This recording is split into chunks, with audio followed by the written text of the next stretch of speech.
Electrochemistry का question number 3.1 दिया है। Question says arrange the following metals, ये कुछ मेटल्स दी हुई हैं, in the orders in which they displace each other from the solution of their salt. इसका मतलब ये है कि मान लिया जाए कि एक रिएक्शन दिया हुआ है, ये लिथियम हो गया और ये आपका KCl हो गया, ये मेटल है और ये पोटेशियम मेटल का सॉल्ट दिया हुआ है, ठीक है।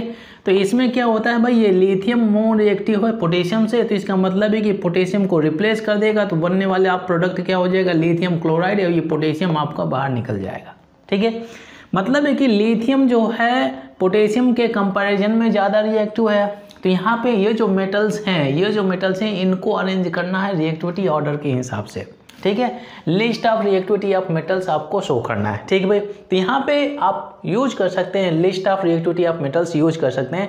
आप लोगों ने इलेक्ट्रोकेमिस्ट्री में इलेक्ट्रोकेमिकल सीरीज के बारे में सुना होगा। इलेक्ट्रोकेमिकल सीरीज में जो भी मेटल्स दी हुई हैं तो उनकी रिएक्टिविटी के आधार पर उनको अरेंज किया गया है। कहिए तो उस लिस्ट को मैं आपके साथ में शेयर कर लेता हूँ।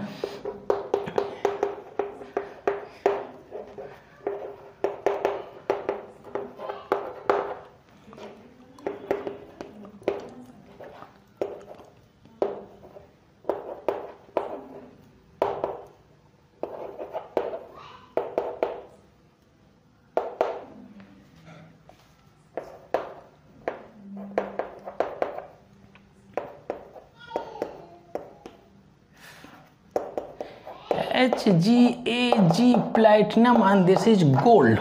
Okay, I didn't have much space, that's why मैंने इसको स्प्लिट करके लिखा हुआ है। रिएक्टिविटी ऑर्डर जो होता है बॉटम टू टॉप इंक्रीज कर रहा है भाई। मेटल का जो रिएक्टिविटी ऑर्डर होता है ऐसे होता है, ऐसे इंक्रीज कर रहा होता है, ठीक है भाई। लिथियम जो मेटल होता है सबसे ज़्यादा रिएक्टिव, फिर उसके बाद में पोटेशियम, फिर इसके बाद में ये आपका बेरियम हो गया, स्ट्रांशियम हो गया, कैल्शियम हो गया, सोडियम हो गया, मैग्नीशियम हो गया, एल्युमिनियम, ये रिएक्टिविटी ऑर्डर हो गया। Increasing orders, here we have increasing orders, increasing order of reactivity, increasing of reactivity of metals, reactivity of metals हो गया। बहुत ही सिंपल। अब देखिए इस सीरीज को लेकर के आप आसानी से क्वेश्चन को आंसर कर सकते हैं भाई, अरेंज ही तो करना है आपको। अच्छा भाई, इस रिएक्शन में आप देख लीजिए, अगर मैं ले लेता यहाँ पर पोटेशियम प्लस लिथियम क्लोराइड, क्या ये रिएक्शन होती? क्या ये पोटेशियम इस लिथियम को रिप्लेस कर देगा, डिस्प्लेस कर देगा? डिस्प्लेस नहीं करेगा, क्योंकि अगर आप इस सीरीज में देखें तो potassium is less reactive than lithium. Lithium top में रखा हुआ, इसका मतलब इसकी रिएक्टिविटी पोटेशियम के कंपैरिजन में ज़्यादा है।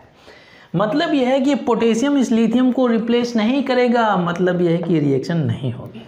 ये रिएक्शन पॉसिबल है क्योंकि lithium is more reactive than potassium, ये रिएक्शन पॉसिबल है, but this reaction is not possible, ठीक है। वही क्वेश्चन पूछा है, in which they displace each others from the solution of their salt. इस मेटल का सॉल्ट दिया हुआ है, क्या ये मेटल इस मेटल को इसके सॉल्ट से डिस्प्लेस करेगा या नहीं, ठीक है, ये क्वेश्चन पूछ रहा है।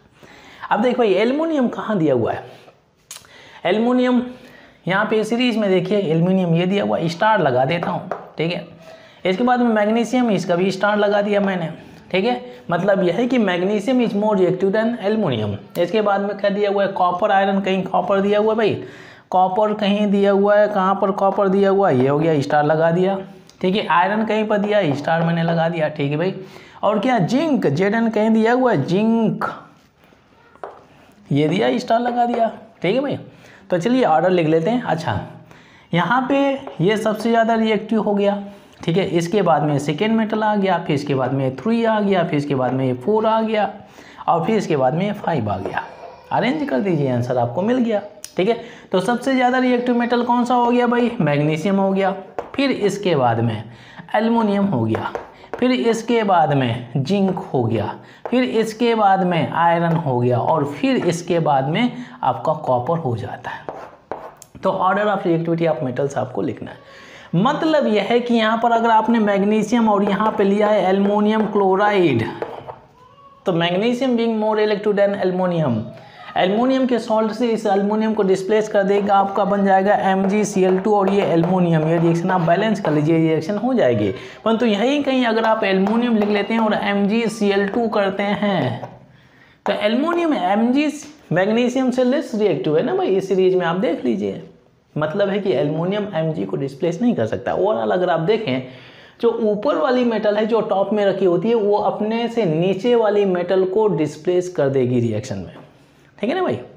ऊपर वाली मेटल नीचे वाली मेटल को आसानी से डिस्प्लेस कर देगी, बट जो नीचे मेटल रखी हुई है नीचे वाली मेटल ऊपर वाली मेटल को डिस्प्लेस नहीं करेगी, ठीक है। तो इस तरह से इस क्वेश्चन को आप आसानी से आंसर कर सकते हैं।